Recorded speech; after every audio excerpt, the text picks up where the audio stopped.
کربلا حسین سے نہیں چلیے، کربلا ابو طالب عمران سے چلیے۔ اس لیے رک کر یہ سمجھنا ہوگا کہ کربلا اس نہضت کے بانی، اصل جنگ کیا ہے، بنیاد کیا ہے، بات رسالت کی ہے، بات توحید کی ہے۔ سب سے بڑا توحید کا محافظ روئے زمین پر مورخین محدثین جمع ہو جائیں، ڈھونڈیں، تلاش کریں، بتائیں کہ تاریخ انسانیت میں اور تاریخ اسلام میں توحید اور رسالت کا ابو طالب عمران سے سب سے بڑا محافظ ڈھونڈ کے بتا دیں کون ہے ابو طالب عمران۔ آخر کیا بات ہے، ابھی میں جب چلا کچھ دن پہلے ہی میں پلٹا ہوں، حج پہ گیا ہوا تھا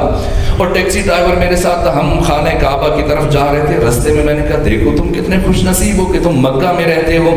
اللہ مکہ کی قسمیں اٹھاتے، بہت خوش ہوا، مسکرانے لگ گیا۔ میں نے کہا دیکھو اللہ نے سورہ تین میں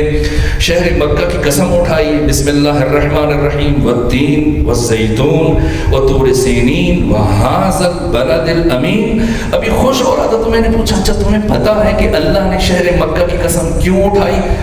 کہا نہیں پتا، آپ بتائیں۔ میں نے کہا خود قرآن نے بتایا ہے، میں کیا بتاؤں؟ کہاں بتایا ہے؟ میں نے کہا قرآن نے بتایا۔ پہلے کہا کہ میں شہر مکہ کی قسم اٹھا رہا ہوں، پھر دوسرے مقام پر جیسے القرآن یفسر بعضہ بعضا، قرآن کا بعض حصہ بعض دوسرے حصے کی خود تفسیر بیان کرتا ہے، قرآن مفسر بھی ہے، قرآن مفسر بھی ہے۔ سورہ تین میں اللہ شہر مکہ کی قسم اٹھا رہا ہے، سورہ بلد میں خدا نے کیا فرمایا، لا اقسم بہذا البلد، میں کبھی اس شہر مکہ کی قسم نہ اٹھاتا۔ پھر کیوں اٹھا رہا ہوں؟ وانت حل بہذا البلد، اس لیے اٹھا رہا ہوں کہ میرے مصطفیٰ آپ یہاں رہتے ہیں، زندگی گزارتے ہیں، چلتے ہیں، سانس لیتے ہیں، آپ کی زندگی یہاں گزری ہے، آپ کے انفاس کی خوشبو یہاں رچی بسی ہے، آپ سے جڑی ہوئی یادیں یہاں محفوظ ہیں۔ لیکن پیغمبر تو مدینے میں رہے اور مدینے میں ہی رہ گئے اور وہی آپ کا روزہ بنا، پھر اللہ مدینے کی قسم کیوں نہیں اٹھا رہے، مکہ کی قسم کیوں اٹھا رہے؟ تو خود قرآن نے بتایا کہ صرف پیغمبر کی وجہ سے شہر مکہ کی قسم نہیں اٹھائی جا رہی ہے، بلکہ دو اور شخصیتیں بھی ہیں، لا اقسم بہذا البلد وانت حل بہذا البلد، میں کبھی اس شہر مکہ کی قسم نہ اٹھاتا، اس لیے اٹھا رہا ہوں کہ آپ یہاں رہتے ہیں، صرف آپ، وہ تو مدینہ میں بھی رہے۔ پھر کیا وجہ ہے؟ ووالد وما ولد، ایک باپ اور اس کا بیٹا۔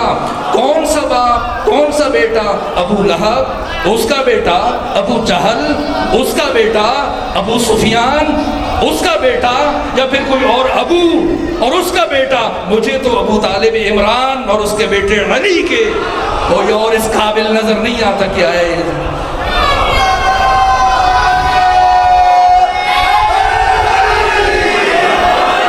یہ عزت ابو طالب ہے، یہ کرامت ابو طالب ہے۔ میں نا ہم جیسا کوئی انسان کبھی ہم بھی لگ جاتے ہیں، جناب ابو طالب کا ایمان ثابت، یہ خود توہین ہے، یہ بے ادبی ہے محضر ابو طالب نے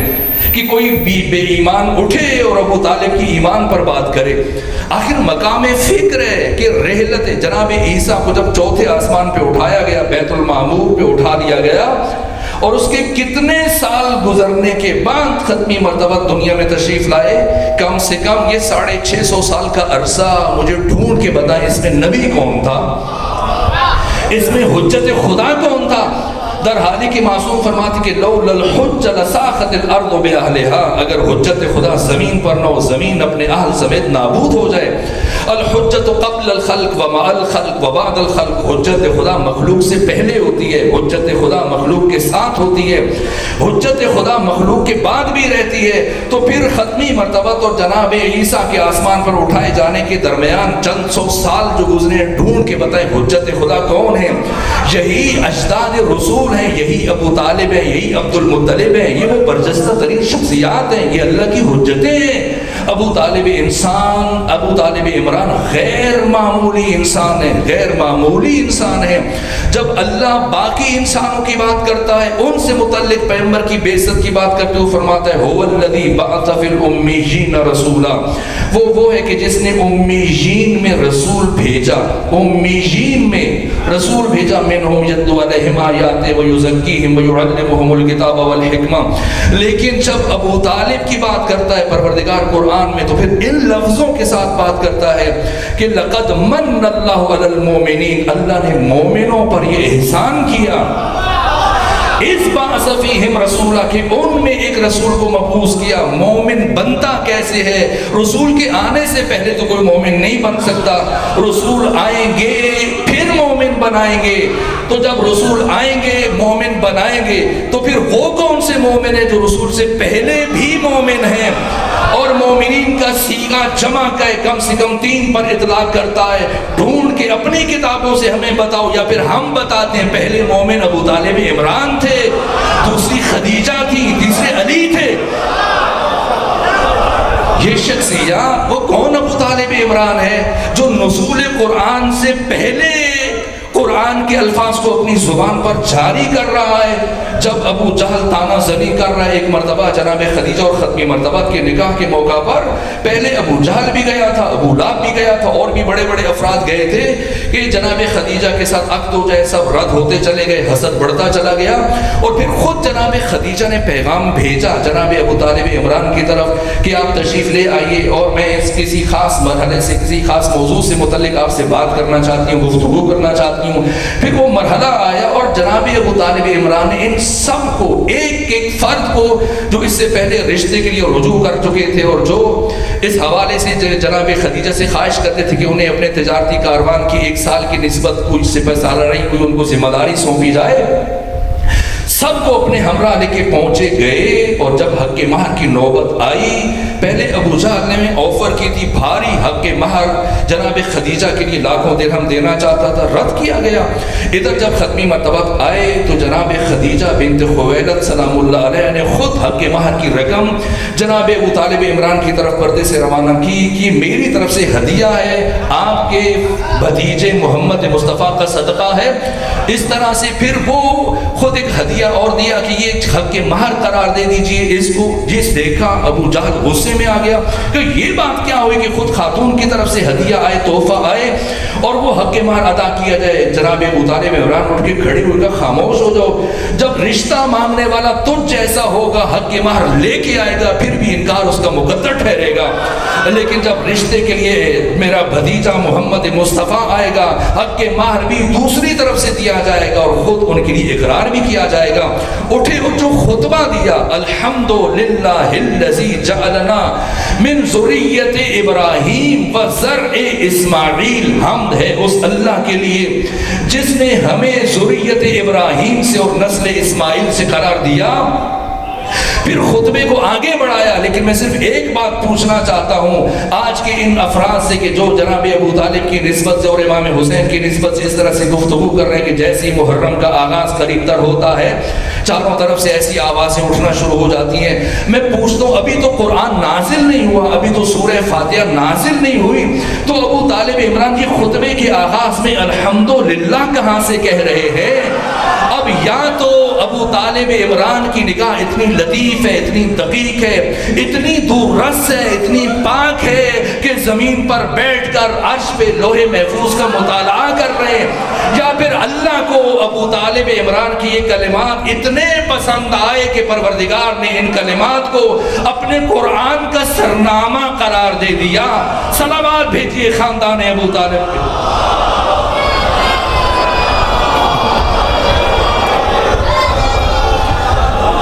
یہ ابو طالب عمران آپ کی شخصیت کے ابعاد جہتیں بیان ہونی چاہیے۔ میں چاہتا تھا کہ آج کے دن تک، آج کی حد تک جناب ابو طالب عمران کی شخصیت کی کچھ پہلو عرض کروں جنہوں نے خود ختمی مرتبت سے 35 سال بڑے تھے، 43 برس اپنے بابا حضرت عبد المطلب کے ساتھ گزارے،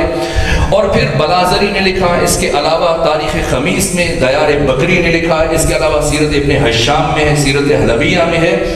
کہ پہلے جناب ہاشم خانہ کعبہ کے میزبان تھے، خانہ کعبہ کے حاجیوں کی خدمت کرتے تھے، سبقہ تھے، محافظ تھے، کلید بردار تھے۔ اس کے بعد پھر جناب عبد المطلب اور جناب عبد المطلب کی رحلت کے بعد پھر جناب ابو طالب پہ کعبہ کی سرداری، مکہ کی سرداری ان کے پاس آئی، کعبہ کی ذمہ داری ان کے پاس آئی، اور پھر ظہور اسلام تک برابر آپ نے ذمہ داری کو نبھایا۔ اتنے کریم تھے، اتنے سخی تھے، یہاں تک کہ حجاج کرام جو مختلف کونوں سے سمٹ کر خانہ کعبہ میں آتے تھے حج کے لیے، اپنا سب کچھ ان کے لیے پیش کر دیتے تھے، اپنی تمام تر دولت، اپنے تمام تر وسائل، یہاں تک کہ سارا سال یعنی کچھ شخصیتیں جن سے متعلق میں نے پڑھا، ایک حضرت امام حسن مجتبی، ایک شبیہ رسول اللہ جناب علی اکبر، تیسری شخصیت جناب ابو طالب عمران سے متعلق میں نے پڑھا، ان تین شخصیتوں سے متعلق کہ جن کے حجرے پہ، جن کے مہمان خانے پہ دن رات، رات کے وقت مغرب کے بعد اور پھر سحر تک، صبح تک آگ روشن رہتی تھی۔ کوئی مسافر، کوئی بھوکا، کوئی پیاسا، کوئی ستم دیدہ، کوئی مستحق فرد آ جائے، کھانا رکنا چاہتا ہے، قیام کرنا چاہتا ہے، بیتوتا کرنا چاہتا ہے، کھانا کھانا چاہتا ہے، یہاں پر قیام کرے، سارا سال خدمت کرتے تھے۔ بطور خاص حج کے موقع پر حجاج کے لیے اونٹ ذبح کرتے تھے، کھانا کھلاتے تھے، اور پھر پانی اس درجہ کی کشمش اور کھجور، پانی کے بڑے بڑے حوض بنوائے جناب ابو طالب عمران میں، انہیں کشمش و کھجور ڈلوا دیتے تھے تاکہ حاجی آئیں، میٹھا پانی پئیں، ٹھنڈا پانی پئیں، ان کے لیے مزید رہائش کا انتظام کرتے، اپنا سب کچھ قربان کر کے بھی سارے وسائل، سال بھر کی ساری تجارت، آپ عطر کا اور گندم کا کاروبار کرتے تھے، سال میں ایک مرتبہ شام جاتے تھے، آپ کا تجارتی کاروان، جو کچھ ہوتا تھا لوگوں کی خدمت میں، حجاج کرام کی خدمت میں صرف کرتے تھے، یہاں تک کہ صرف کر کے اپنے لیے کچھ جب نہ بچتا تھا کہ ایک سال اب 10,000 درہم اپنے بھائی عباس بن عبد المطلب سے ادھار لیے، اور پھر سال گزر گیا، لیکن خدمت کرنے میں، لوگوں کی اس طرح سے مہمان نوازیاں کرنے میں اپنا مال لٹاتے رہے کہ وہ قرض نہ لٹا سکے، اور پھر دوبارہ گئے عباس کے پاس، کہا کہ مجھے مزید قرض چاہیے، کہا میں مشروط طور پر آپ کو قرض دوں گا، 14,000 درہم دوں گا، لیکن اس شرط پر کہ اگر اگلے سال تک، ایک سال مکمل ہونے تک آپ یہ رقم مجھے واپس نہ لوٹا سکے تو پھر آپ کو خانہ کعبہ کی کلید برداری کے منصب سے اور میزبانی کے منصب سے فروکش ہونا پڑے گا، دستبردار ہونا پڑے گا۔ حضرت نے قبول کر لیا، اور پھر اسی طرح سے ظاہر ہے کہ مہمان نوازی کا سلسلہ جاری رہا۔ اتنا کریم انسان، اتنا سخی انسان پیسہ کہاں سے جمع کرے کہ جمع کر کے عباس کو لوٹائے؟ جو آتا تھا خدمت کرتے رہے، یہ پرواہ نہ کی کہ مجھ سے سرداری چھن جائے گی، یہاں تک کہ ایک سال گزرنے کے بعد جب رقم نہ دے سکے، پھر خاندان عباس بن عبد المطلب تک یہ منتقل ہوئی، اور پھر ان کی نسل میں بڑھی۔ علی فرماتے ہیں کہ میرے بابا جناب ابو طالب عمران نے خانہ کعبہ کی سرداری سے دستبردار ہونا گوارا کر لیا، لیکن حجاج بیت اللہ کی خدمت میں کمی کو گوارا نہ کیا، اور تاریخ بشر میں یہ دو چیزیں سوائے میرے بابا ابو طالب عمران کی کسی اور ذات میں جمع نہ ہو سکی۔ ناداری اور سرداری ایک ساتھ صرف اور صرف میرے بابا ابو طالب عمران کی شخصیت میں جمع ہوئی ہیں۔ یہ ابو طالب عمران قدروں کے، انسانی قدروں کے امین، وہ جن کے احکامات کو اسلام نے باقی رکھا، جن احکامات کو خود ابو طالب عمران نے وضع کیا، جن کے بانی وہ ہیں، جن کے مؤسس وہ ہیں، جن کی بنیاد انہوں نے رکھی، جو قانون خود انہوں نے بنائے، اپنی زندگی میں قرآن نے آ کر انہیں جاری رکھا، اسلام نے آ کر ان کو باقی رکھا۔ از جملہ ان میں سے، چونکہ وقت مختصر ہے، اشارتاً عرض کروں، قسامت کا قانون، عمرو بن علقمہ جب یہ قتل ہوئے تو اب دو گواہ موجود نہیں تھے، لیکن سب کو پتا تھا کہ قاتل کون تھا، ایک گواہ موجود تھا، حد جاری نہیں ہو سکتی جب تک دو گواہ نہ ہوں۔ یہاں پر آپ نے تاریخ انسانی میں پہلی مرتبہ ایک قانون وضع کیا، اور بہت مثالیں ہیں، لیکن میں ایک بات کر کے آگے بڑھ رہا ہوں۔ قسامت کا قانون فرمایا کہ 50 مرتبہ یا تو 50 افراد آئیں اس خاندان سے، آ کر باری باری قسم اٹھائیں کہ قاتل یہی ہے، تب بھی گواہ کا جبران ہو جائے گا اور حد جاری ہو جائے گی اور اس کو، قاتل کو سزا ملے گی۔ اور اگر افراد کم ہیں تو اتنی مرتبہ قسمیں اٹھائیں کہ 50 کی تعداد پوری ہو جائے۔ یہ قسامت کا قانون آج بھی پڑھیں، فقہ حنفی میں، فقہ شافعی میں، فقہ حنبلی میں، سب فقہ جتنے بھی باقی ہیں سب میں موجود ہے۔ کس نے بنایا؟ تاریخ پڑھیں، جا کے دیکھیں، فقہ میں جا کے تناظر و تحقیق کریں۔ ابو طالب عمران ہیں، یہ جناب ابو طالب عمران جن کا بچپنا، جن کی جوانی، اور پھر جب ختمی مرتبہ نے اپنی نہضت کا آغاز کیا دعوت ذوالعشیرہ میں، کس کے گھر کو منتخب کیا؟ بانی کون تھا؟ کون میزبان تھا؟ کس نے کھانے کا اہتمام کیا؟ کون ایک ایک گھر کے ایک ایک دروازے پر گیا کہ آؤ میرا بھتیجا محمد مصطفیٰ تم سے کچھ کہنا چاہتا ہے؟ کس نے 40 سرداروں کو اکٹھا کیا؟ اور جب 40 سردار آئے سب کو اکٹھا کیا اور سب کے سامنے جب کھانا لگ گیا اور کھانا کھانے کے بعد جیسے ہی ختمی مرتبہ اٹھ کے کھڑے ہوئے تو فوراً سے ابو لہب اٹھ کے کھڑا ہوا، اچھا اے ابو طالب تم نے ہمیں اس لیے بلایا تھا، ہم پر جادو کرنے کے لیے اپنے بھتیجے کے ذریعے سے ہم بائیکاٹ کرتے ہیں تمہارے اس بھتیجے کی گفتگو کا، اور وہاں سے واک آؤٹ کر کے نکل کے چلے گئے۔ وہ کون تھا جس نے دوسرے دن پھر ایک ایک گھر کے دروازے پہ جا کے دستک دی، پھر 40 سرداروں کو اکٹھا کیا؟ کون تھا سوائے ابو طالب عمران کے؟ اسلام کا پیغام کس کے گھر سے چل رہا ہے؟ کون دائی ہے؟ کون دعوت دے رہا ہے؟ کون بلا بلا کے اکٹھا کر رہا ہے کفر کے سرداروں کو؟ دوسرے دن آئے، پھر کیا ہوا؟ وہی ہوا۔ پھر تیسرے دن 40 افراد کو اکٹھا کیا، پھر روز آ جاتے تھے۔ قرآن سے دشمنی تھی، دسترخوان سے دشمنی نہیں تھی، جیسے ہی کھانا کھا لیتے چلتے بنتے، لیکن تیسرے دن جب سب کے سب جمع ہوا، کھانا کھایا، اور ادھر جناب پیغمبر گرامی اسلام تقریر کے ارادے سے اٹھنا چاہ رہے تھے، اور حسب ثابت جو مزاج بن چکا تھا ابو لہب کا، اس نے اٹھ کے کھڑے ہونا چاہا، لیکن اس سے پہلے کہ اٹھ کے کھڑے ہوتا، مورخین نے لکھا ہے تاریخ عمر بن عبد الملوک کے جملوں کے تحت کہ جناب اس محفل میں ابو لہب کے قریب ایک بوڑھا شخص بیٹھا ہوا تھا جس کے چہرے پر جلال ہاشمی تھا، جس کی پیشانی پر جمال ابراہیمی تھا، جو نسل ابراہیم سے تھا، جو ذریت اسماعیل سے تھا۔ وہ پورے جلال کے عالم میں اٹھا اور ایک ہاتھ اس نے ابو لہب کے گریبان میں ڈالا اور پھر اپنے بازوؤں کی طاقت سے ابو لہب کو دوبارہ سے زمین پر بٹھایا، اور اس کے بعد کہا اب تو ابو طالب اس وقت تک تمہیں اس جگہ سے ہلنے نہیں دے گا جب تک کہ میرا بھتیجا محمد مصطفیٰ تقریر نہ کر لے،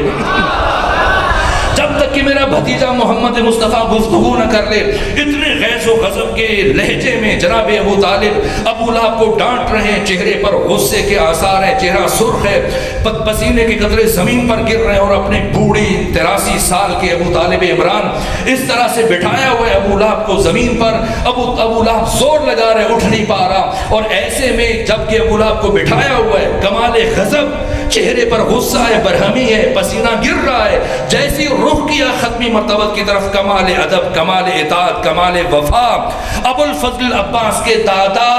ابو طالب عمران جیسی مڑے ختمی مرتبہ کی طرف، ادھر غضب، غصہ، جلال، اور جیسی مڑے جناب ختمی مرتبہ کی طرف رخ کیا، کمال ادب سے دست ادب جوڑ کے عرض کیا بارگاہ رسالت میں، قم یا سیدی و مولایا،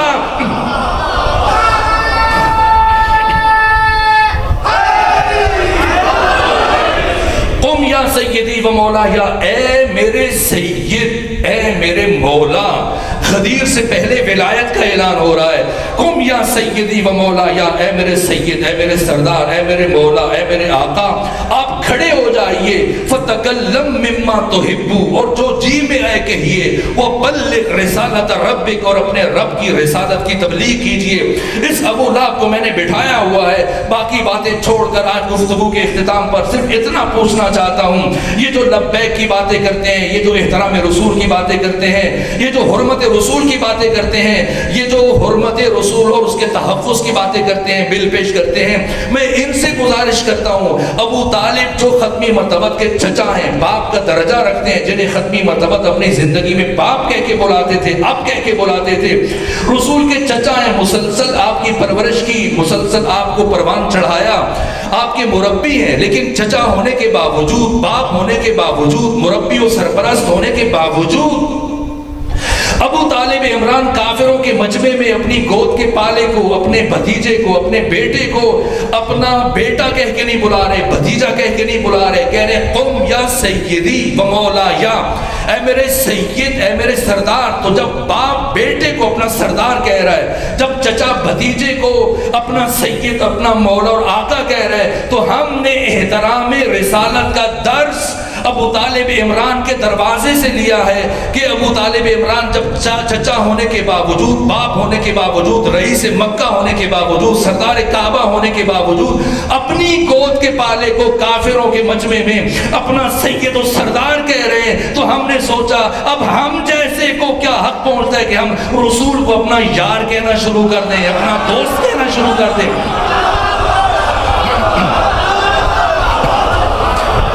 یہ قدریں خاندان ابو طالب سے۔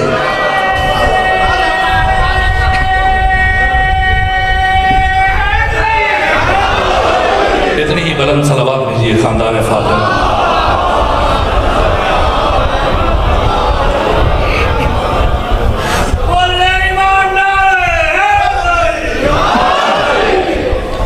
یہ حوصلہ ابو طالب کے خاندان میں ہے، یہ حوصلہ ابو طالب کے خاندان میں۔ انگوٹھا چوستا بچہ بھی امتحان میں، اور نبی کے دین کو کوئی تیر چھو نہیں سکتا۔ دعویٰ ہے، بڑا دعویٰ ہے کہ اب نبی کے دین تک کوئی تیر نہیں پہنچ سکتا۔ تو دلیل کیا ہے؟